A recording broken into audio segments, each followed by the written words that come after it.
Halo Shalom Moms di seluruh Indonesia, apa kabar? Berjumpa lagi di Mom Study Group Podcast dengan saya Tirza Wijonarko dari Head Office Sekolah Dian Harapan dan Lentera Harapan. Jika 2 minggu yang lalu kita sudah berbincang tentang panggilan menjadi orang tua, minggu ini kita akan membahas topik yang kedua, tentang siapa diri kita di saat ini dan di masa lalu, dan bagaimana pengaruhnya kepada anak-anak yang sudah Tuhan percayakan untuk kita didik. Dalam topik identitas. Seperti biasa, saya tidak sendiri membahas topik ini. Di sini saya ditemani dengan seorang ibu dan juga seorang konselor yang melayani di salah satu sekolah Dian Harapan.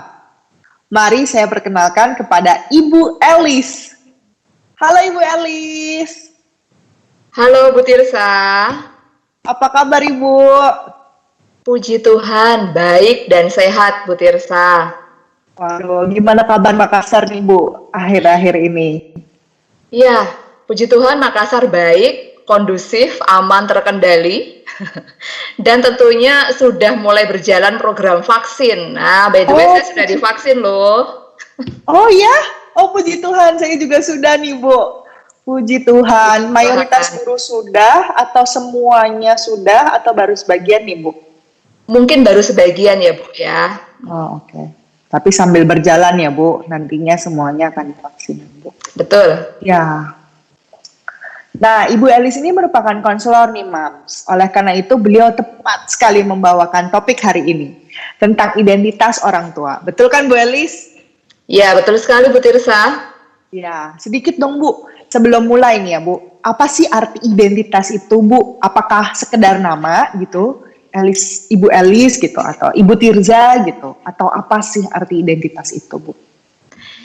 Iya Bu Tirsa, kalau kita bicara tentang identitas, biasanya setiap kita ya yang sudah umur 17 tahun ke atas kita punya kartu identitas. Nah, ini yang berguna sekali untuk mengurus segala kepentingan, ya wajib tuh punya kartu identitas.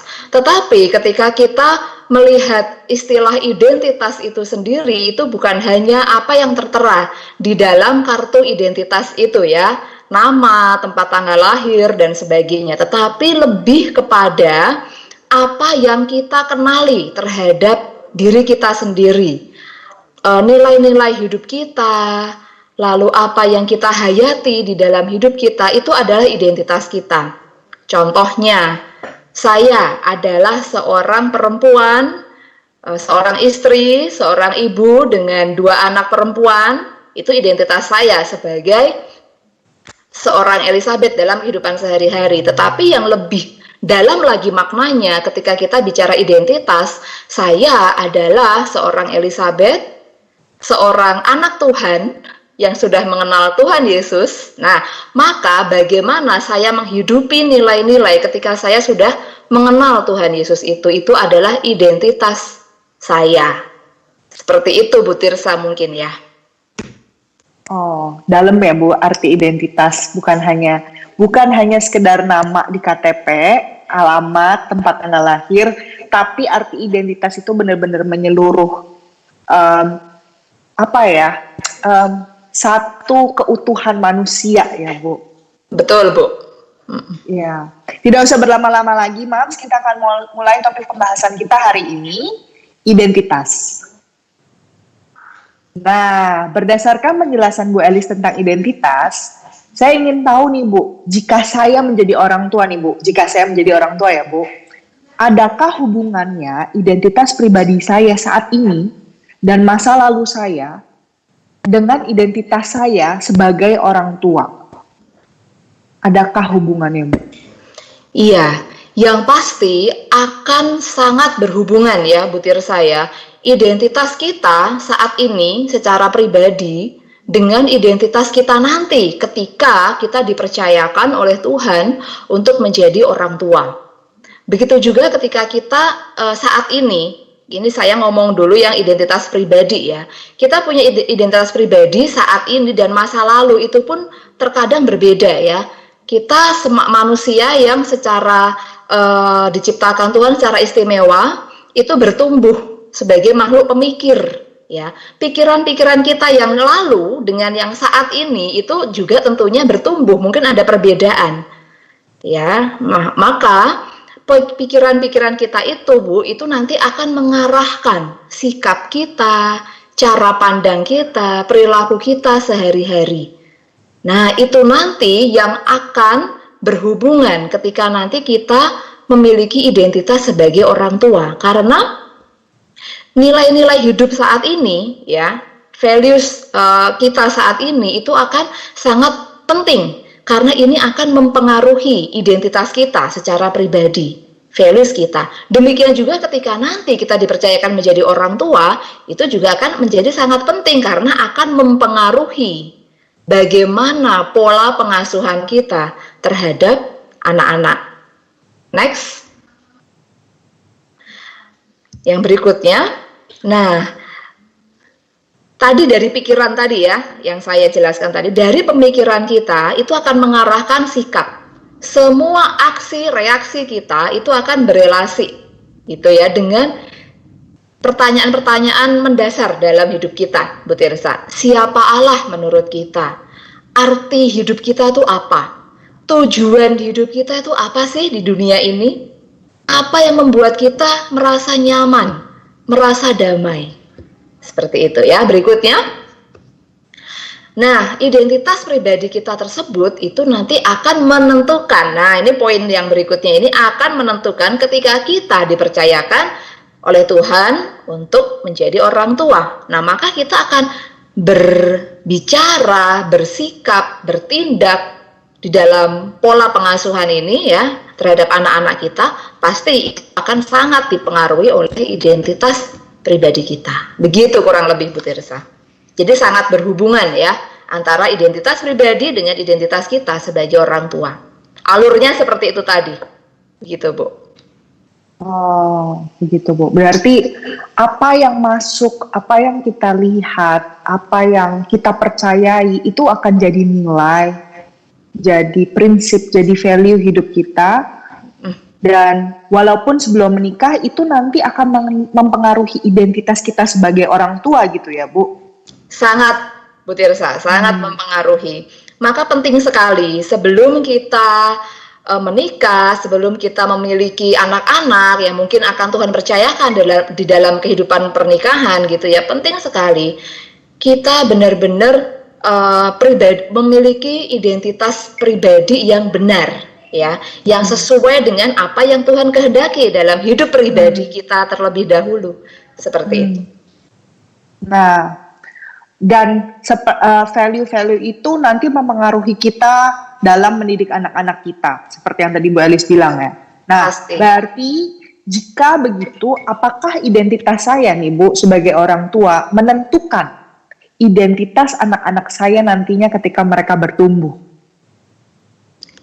Iya, betul sekali, Bu Tirsa. Ada relasinya seperti itu ya. Contohnya nih, saya beri analogi aja ya, contoh sederhana. Saya dan suami ini orangnya kebetulan ekstrovert gitu ya. Kami sama-sama senang bergaul, memiliki teman yang cukup banyak, tergabung dalam beberapa komunitas-komunitas.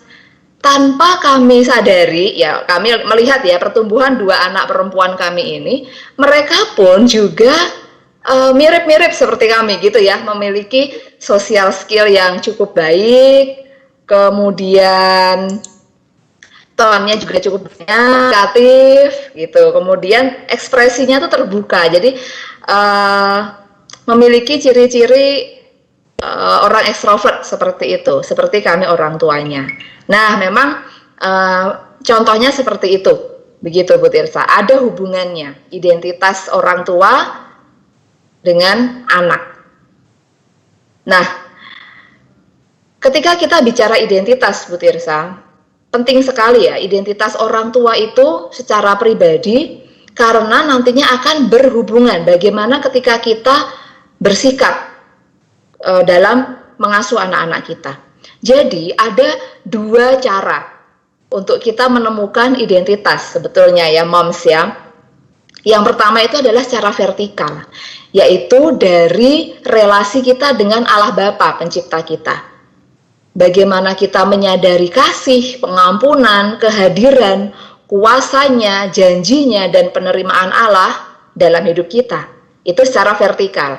Kemudian yang kedua, moms, itu adalah secara horizontal.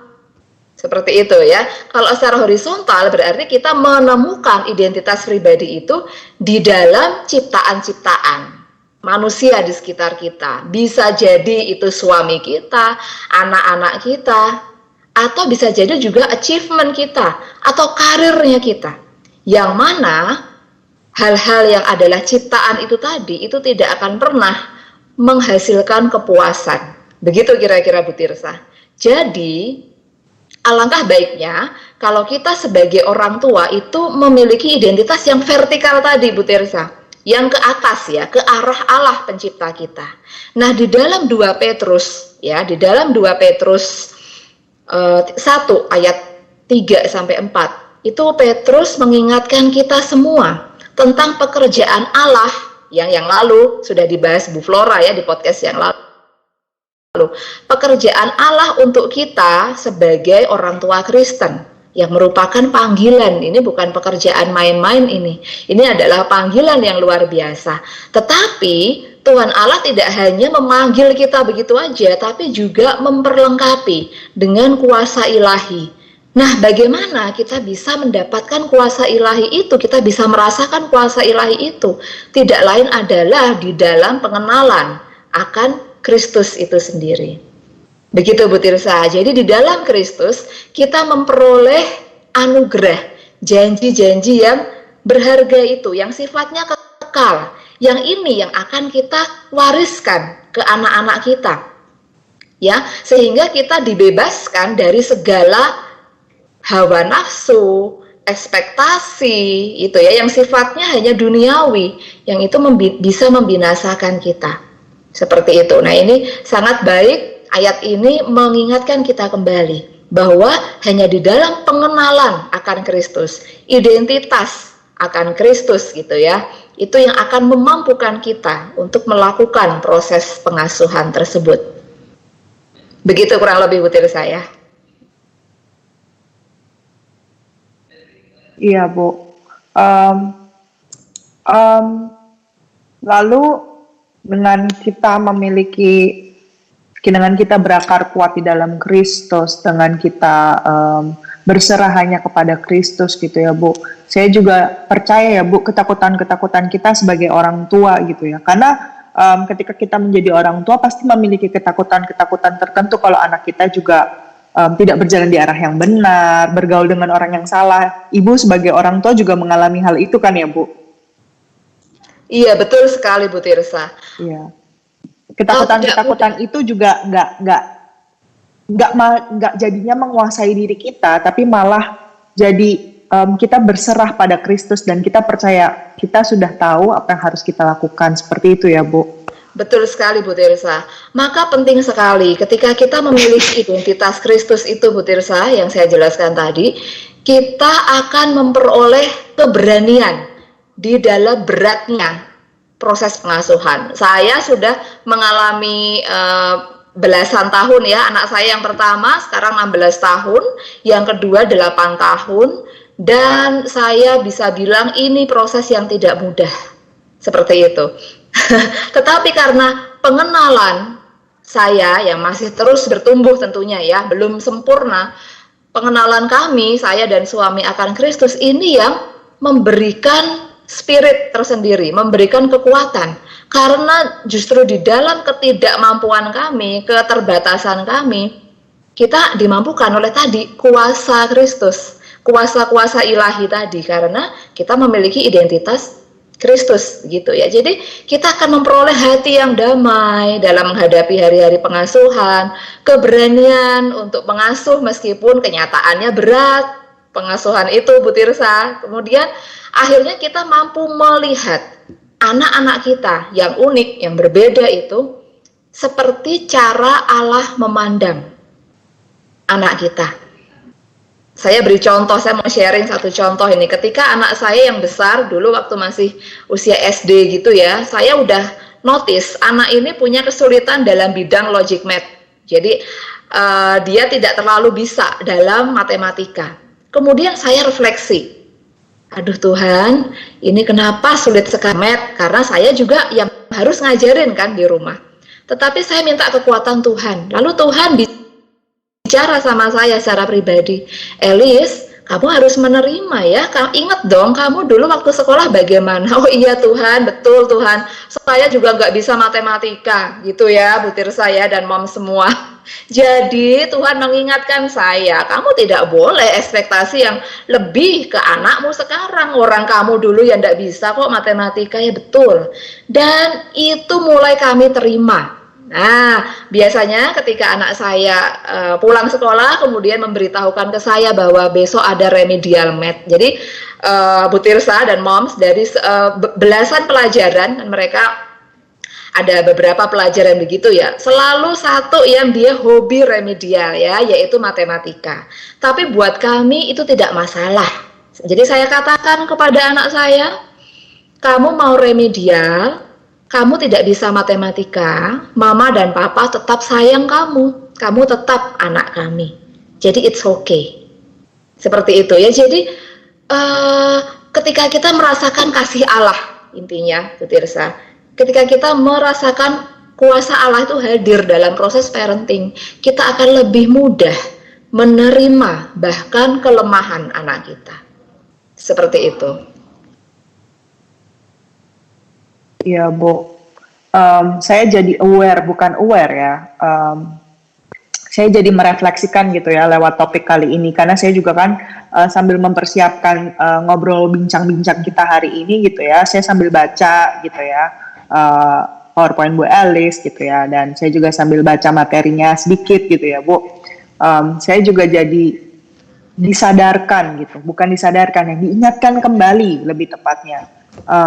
Value-value yang saya hidupi saat ini gitu ya, saya harus berhati-hati dengan apa yang masuk, karena itu akan mempengaruhi saya, mempengaruhi identitas anak-anak saya nantinya gitu ya Bu.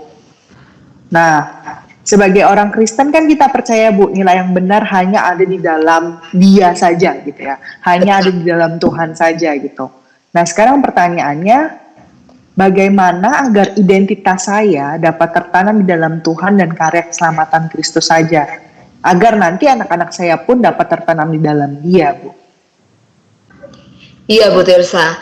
Pertanyaan ini mudah dijawab, tapi pasti akan menjadi tantangan untuk dilakukan semua orang tua, karena saya pun mengalami seperti itu, Bu Tirsa ya. Bagaimana kita bisa mendapatkan, menghidupi identitas Kristus itu sendiri ya? Yang pertama, kita mesti selalu mengingat selalu tujuan utama Allah, menghadirkan anak-anak di dalam kehidupan kita. Atau kita bisa mengingatnya dulu secara pribadi ya, reflektif terhadap diri kita. Saya ini diciptakan Tuhan, ini sebenarnya tujuannya buat apa? Ya kalau saya menuruti kemauan ego saya, kemauan dunia, pasti saya maunya ya achievement, karir dan sebagainya ya, hal-hal duniawi yang memuaskan, yang intinya yang mendapatkan kebahagiaan yang semu seperti itu ya. Yang sekarang ini banyak anak-anak remaja terdistract dengan hal-hal semacam itu, hal-hal duniawi. Tapi kalau kita lebih melihat lagi ke dalam, kita mengenal tujuan itu, kita akan ingat bahwa tujuan kita diciptakan di dunia ini adalah menyenangkan hati Tuhan, menyukakan, memuliakan hati pencipta kita melalui apapun yang kita lakukan di dalam kehidupan kita. Nah, untuk menjadi orang tua yang seperti itu juga tidak mudah, Bu Tirsa. Kita lihat dulu ya, tujuan saya dititipin 2 orang anak perempuan ini apa ya? Apakah untuk memproklamasikan reputasi saya? Saya berhasil loh jadi orang tua? Tidak seperti itu. Ya, tujuannya adalah untuk memproklamasikan keutamaan Kristus di dalam setiap aspek kehidupannya nanti. Makanya dari awal nilai-nilai pengenalan akan Kristus itu sangat penting kita tanamkan. Jadi kita harus memiliki tujuan itu dulu. tujuan saya secara pribadi adalah untuk memuliakan Allah melalui pekerjaan saya. Bahkan di dalam proses pengasuhan sebagai orang tua, maka saya harus mengajak anak-anak ini untuk lebih mengenal Allah, sehingga apapun yang mereka lakukan itu fokusnya, tujuannya adalah satu nantinya, yaitu bisa jadi berkat buat orang lain dan akhirnya menyukakan hati Allah. Itu yang penting ya, mengingat tujuan Allah menciptakan anak-anak ini. Kemudian kita juga bisa mengenal dengan baik kekuatan anak kita apa, kelemahannya apa. Ya, menyadari bahwa mereka ini adalah ciptaan yang unik.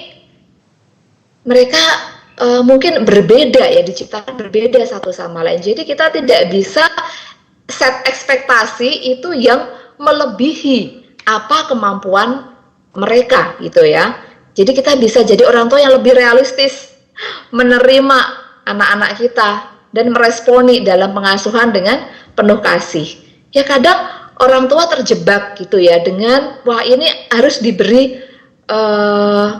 stimulasi yang banyak ini. Stimulasi itu sangat baik, itu sangat bagus. Tetapi harus melihat juga potensinya apa, keterbatasannya apa, minatnya anak seperti apa gitu ya. Jadi kita harus mengenal dengan baik. Caranya seperti apa Bu Tirsa? Caranya dengan banyak berkomunikasi dengan anak-anak kita, memperbanyak ruang untuk diskusi, untuk sharing, seperti itu ya.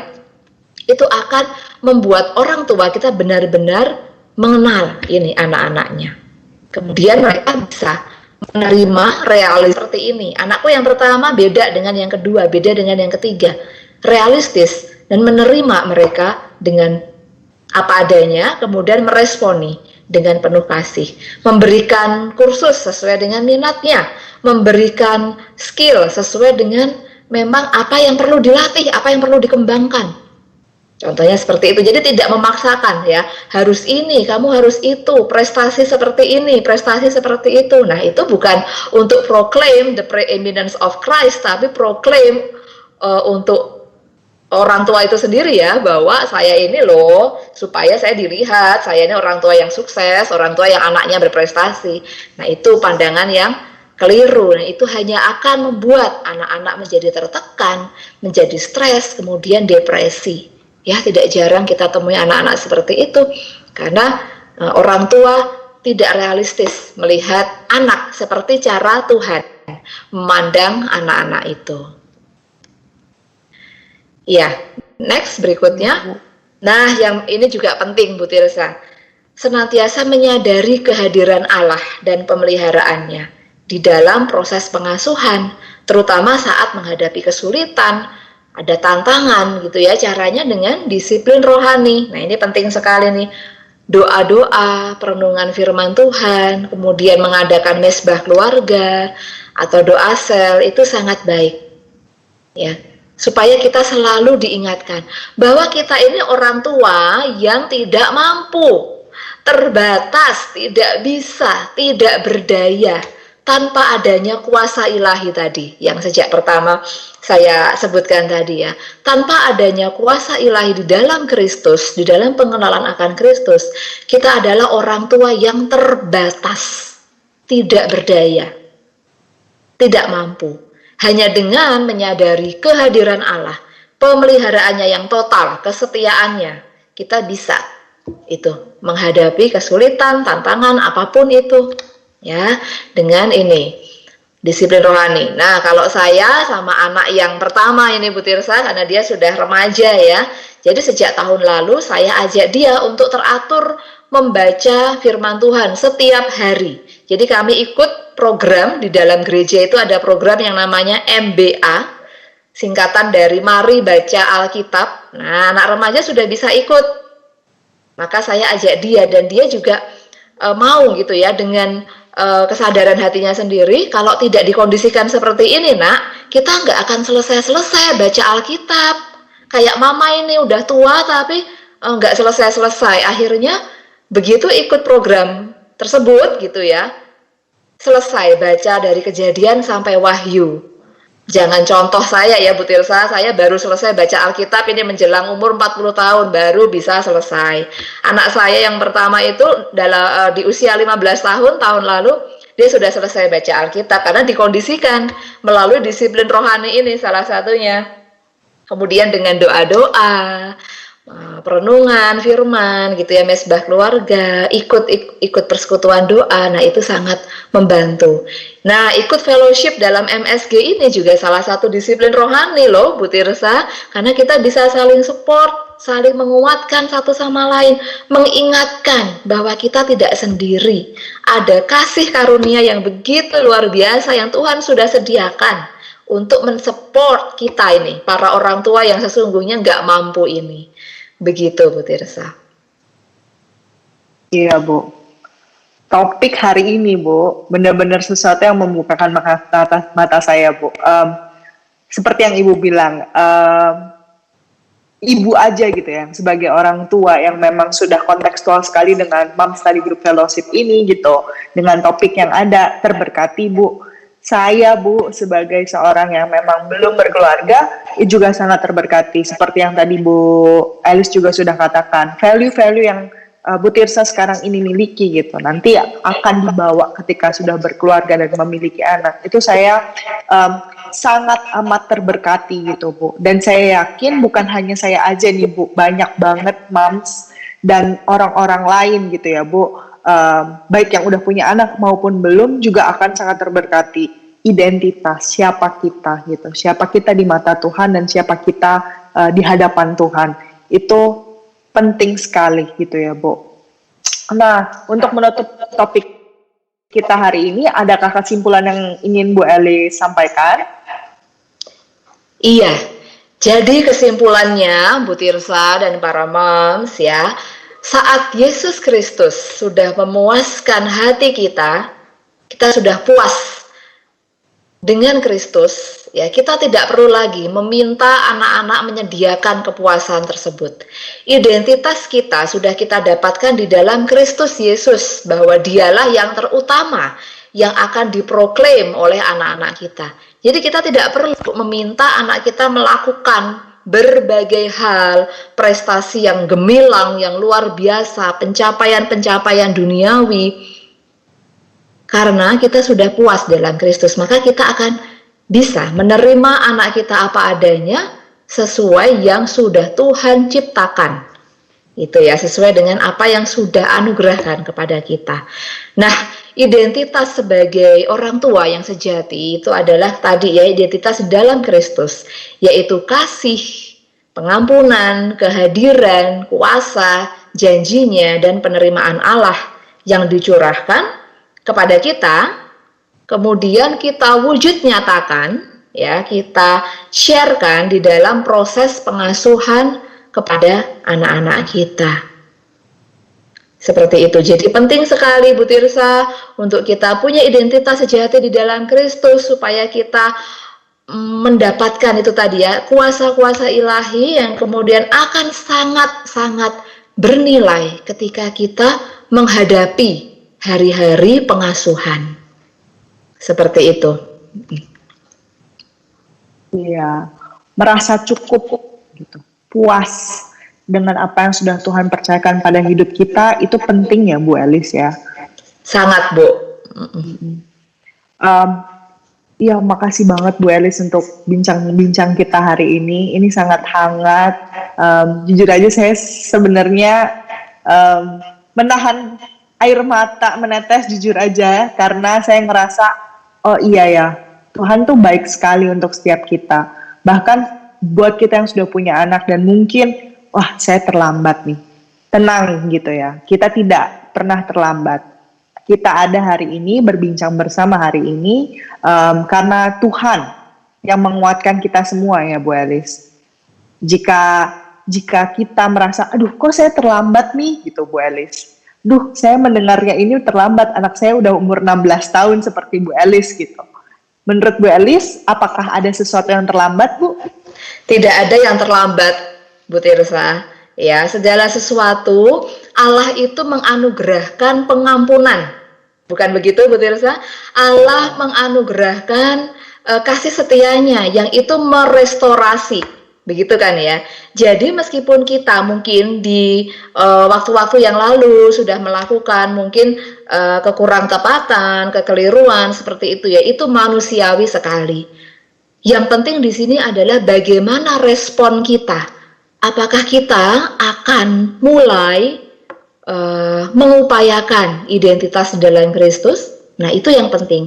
Kalau kita mau mulai mengupayakan identitas di dalam Kristus, mencari kepuasan itu hanya di dalam Kristus, saya yakin dan percaya dengan disiplin rohani yang terus kita lakukan melalui doa, permohonan kita, melalui firman Tuhan yang kita renungkan, kita akan dikaruniai kuasa-kuasa ilahi itu. Begitu Bu Tirsa. Jadi tidak ada kata terlambat, Moms. Ya, Bu Tirsa. Kita bisa terus mengerjakan, mengupayakan keselamatan itu karena Tuhan akan melihat ya usaha kita semua. Jadi para moms ini saya sekaligus encourage moms yang mungkin memiliki anak-anak yang cukup sulit dalam tanda kutip ya, untuk tidak menyerah, tidak putus asa karena Tuhan Yesus terus bekerja saat ini dan selama-lamanya di dalam hidup kita. Ini masih proses. Saya pun masih berproses, masih harus banyak belajar. Makanya saya juga terberkati membaca bukunya Paul David Tripp itu ya, Bu Tirsa ya, Bijak Menjadi Orang Tua. Itu sangat memberkati. Saya juga masih terus belajar. Ayo moms juga harus terus belajar, tidak menyerah. Karena kita tidak sendiri moms, tenang saja. Ada kuasa kasih Kristus yang akan memampukan kita. Amin. Amin. Seperti yang kata Bu Elis, Mams, tidak ada kata terlambat ya, Mams. Tidak ada manusia yang sempurna. Itu yang harus kita sama-sama ingat, Mams. Mams tidak sempurna, saya tidak sempurna, Bu Elis pun tidak sempurna. Semua orang di dunia ini tidak ada yang sempurna. Oleh karena itu, Tuhan yang akan memampukan dan mengampuni dosa-dosa kita sebagai orang tua, dan yang nantinya Dia akan memampukan kita ke depannya untuk menjadi orang tua yang lebih baik lagi, yang bisa mendidik anak-anak kita ada di dalam Tuhan. Gitu ya. Nah, demikian bincang hangat kita hari ini, Mams. Semoga pemahaman-pemahaman baru, semoga insight-insight baru, nilai-nilai baru yang kita hari ini dapatkan memberkati hidup Mams sekalian dimanapun Mams sekalian berada. Terima kasih sudah menonton MSG Podcast dan silahkan bagikan ke teman-teman Mams jika Mams merasa terberkati dengan bincang kita hari ini. Sampai jumpa di series berikutnya dan Tuhan Yesus memberkati.